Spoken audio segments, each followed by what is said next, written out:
Friends, Hindi recorded channel में आप सभी का स्वागत है। दोस्तों, अपने पिछले अध्याय में हमने डॉक्टर धर्मवीर भारती का जो उपन्यास, लघु उपन्यास सूरज का सातवां घोड़ा है, इसके सारांश पर चर्चा की थी। लेकिन हमने इसके सारांश के सिर्फ 3 अध्यायों के सारांश को जाना था। इसमें इस उपन्यास के कुल मिलाकर 7 अध्याय हैं, यानी कि जो मानिक मुल्ला है, वो इस कहानी को सुनाता है अपने दोस्तों को। बीच में 6 दोपहरी वो 7 कथाएं बताता, 6 दोपहरी वो 6 कथा बताता है, और सातवां जो अध्याय होता है उसमें उन 6 कहानियों का एक तरह से निष्कर्ष वो बताते हैं। तो दोस्तों, हमने अपने पिछले अध्याय में इसके पहली दोपहरी, दूसरी दोपहर और तीसरी दोपहर में क्या कहानियाँ थी उनके विषय में जाना था। पहली में मैं आपको फिर से रिपीट कर देती हूँ। पहली में मानिक मुल्ला और जमुना का परिचय था। उसके बाद दूसरे में हमने जाना कि किस तरह से तन्ना जो जमुना है उसकी शादी एक अमीर बूढ़े से हो जाती है, उसको लड़का होता है और कुछ समय बाद उसका पति चल बसता है।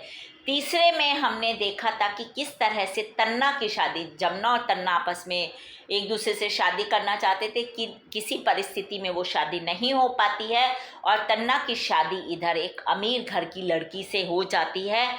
और तन्ना एक रेलवे में साधारण सी नौकरी करता है, लेकिन वो अपने घर के खर्चे पूरे नहीं कर पाता, इसलिए उनकी बीवी उसे छोड़कर चली जाती है। और एक बार किस दुर्घटना में तन्ना अपने दोनों पैर गंवा बैठता है। चलिए दोस्तों, अब इससे आगे की चौथे, पांचवें और छठे दोपहर की कहानियों को हम आज के अध्याय में जानेंगे, उसका सारांश। अब चौथे दोपहर की कहानी पर आते हैं, जिसका शीर्षक है मालवा की युवरानी देवसेना, यानी कि लिली दोस्तों, यही वही लिली है जिसकी शादी तन्ना से होती है। लेकिन लिली और मानिक पहले से ही, मानिक जिसका हमने पहले अध्याय में परिचय जाना था, मानिक मुल्ला से प्यार करती थी, लेकिन किसी कारणवश मानिक और लिली की शादी नहीं हो पाती है। उनका प्यार बड़ा ही पवित्र था, इसलिए मानिक उसको किसी तरह से राजी कर लेते हैं कि जहाँ उसके माँ बाप चाह रहे हैं वहाँ वो शादी कर ले। इधर जो लिली की एक दोस्त होती है कम्मो, वो भी उसे काफ़ी समझाती है कि हम लड़कियों को घर छोड़कर जाना पड़ता है, फलाना फलाना, तो तुम्हें भी इस तरह से शादी करनी होगी। और मानिक और कम्मो के समझाने के बाद जो लिली है वो तन्ना से शादी करने को राजी हो जाती है और वो उससे से शादी कर लेती है। अब चलिए, अब हम चलते हैं 5वीं दोपहर की कहानी, जिसका है काले बैंड का चाकू। दोस्तों, इसकी कहानी और कहानियों से बिल्कुल अलग है। इसकी कहानी एक सत्ती नाम की लड़की की कहानी है। मानिक मुल्ला आरंभ में ही यह स्पष्ट कर देते हैं कि सत्ती की यह कहानी पिछली दोनों कहानियों की नायिकाओं से बिल्कुल अलग है। जमुना और लिली की कहानियाँ अलग थी, विचित्र थी, और इसकी कहानी बिल्कुल अलग है। सत्ती का परिचय मानिक मुल्ला ने तेज तर्रार लेकिन सहज स्वभाव वाली लड़की के रूप में दिया है, जो अपनी चाल ढाल और बातों और स्वभाव से किसी को भी अपनी ओर आकृष्ट कर लेती है। दोस्तों, उसकी जो प्रतिष्ठा है वो एक आत्मसम्मानी लड़की के रूप में है। वो हमेशा एक काले बैंड का चाकू अपनी कमर पर बांध कर रखती थी। कोई भी उसको गलत दृष्टि से देखता था तो वो तुरंत उसका उपयोग कर लेती थी। अब वो रहती थी किसी चमन ठाकुर नाम के आदमी के साथ, जिसे वो चाचा कहती थी। चमन ठाकुर पलटन में भर्ती हो जाते हैं और बलूचिस्तान चले जाते हैं, और वहाँ उन्हें एक 3-4 साल की एक अनाथ लड़की मिलती है। चमन ठाकुर का जो पलटन में हाथ कट जाता है और उसे वहाँ पेंशन मिलने लगती है। इधर सती साबुन वगैरह बनाती है और उनको बेचकर अपना और चाचा का पेट पालती है। मानिक से सत्ती की भेंट होती है ग्राहकों के हिसाब किताब जोड़ने के सिलसिले में। जब वो वहीं मानिक भी आता जाता है, दोनों में मित्रता हो जाती है, और सत्ती जो है वो मानिक पर भरोसा करने लग गई। मानिक भी उसके प्रति आकर्षण और प्रेम अनुभव करता है, और सत्ती का व्यक्तित्व उन्हें अच्छा लगता है। अब इधर सत्ती मानिक को पढ़ाई के लिए कहती है कि तुम पढ़ो, लेकिन कुछ समय बाद मानिक को सत्ती के व्यवहार में कटुता और चिड़चिड़ापन लगता है, तो उन्हें पता चलता है कि चमन ठाकुर सत्ती के जो सौंदर्य और युवावस्था का फायदा उठाना चाहता है। चमन ठाकुर, जिसे सत्ती चाचा कहती है, मानिक के 12वीं कक्षा उत्तीर्ण करने के समाचार से वो बड़ी खुश होती है और उसे आगे पढ़ने के लिए सहायता भी देती है। एक दिन वो मानिक को बताती है कि महेश्वर दलाल सोने के पानी चढ़े नकली गहने और रुपए चमन ठाकुर को देकर उसे खरीदना चाहता है, सत्ती को खरीदना चाहता है, उससे विवाह करना चाहता है और सत्ती को इस स्थिति से निकलने का कोई रास्ता नहीं सूझ रहा। उसने मानिक को वहाँ आने से भी मना कर दिया कि वो उससे मिलने ना आए। उसने बताया कि उसे मानिक और अपने चाकू पर पूरा भरोसा है। मानिक के भाई भाभी को पता चलता है सत्ती और मानिक के बारे में, तो वो उसे समझाते हैं कि तुम्हें छोटे लोगों के मुंह नहीं लगना चाहिए, तुम्हें पढ़ना चाहिए, आगे अच्छी नौकरी करना चाहिए। और वो बात समझ आ जाती है और जब सत्ती उससे मिलना भी चाहती है तो वो नहीं मिलता। और मानिक आगे पढ़ना चाहते थे, भाई भाभी भी यही चाहते थे कि वो नौकरी करे पढ़ लिख कर। और एक बार उनके घर में इसी तरह से काफ़ी चकचक होती है तो वो परेशान होकर किसी पार्क में जाकर बैठ जाते हैं।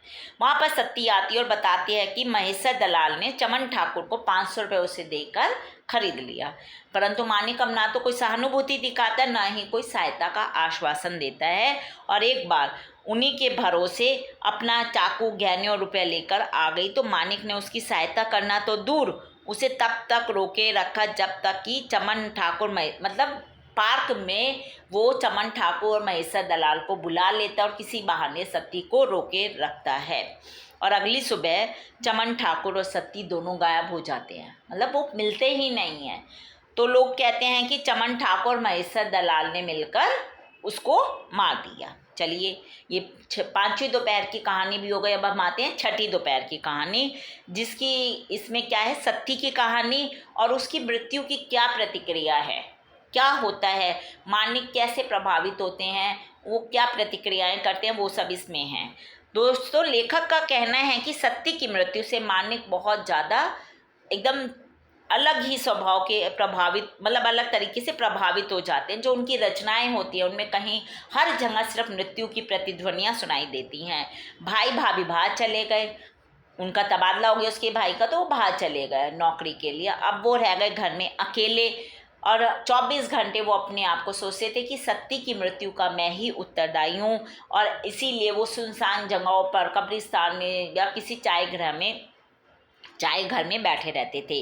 और धीरे धीरे उनका जो स्वास्थ्य था वो गिर जाता है, वो समाज से कट जाते हैं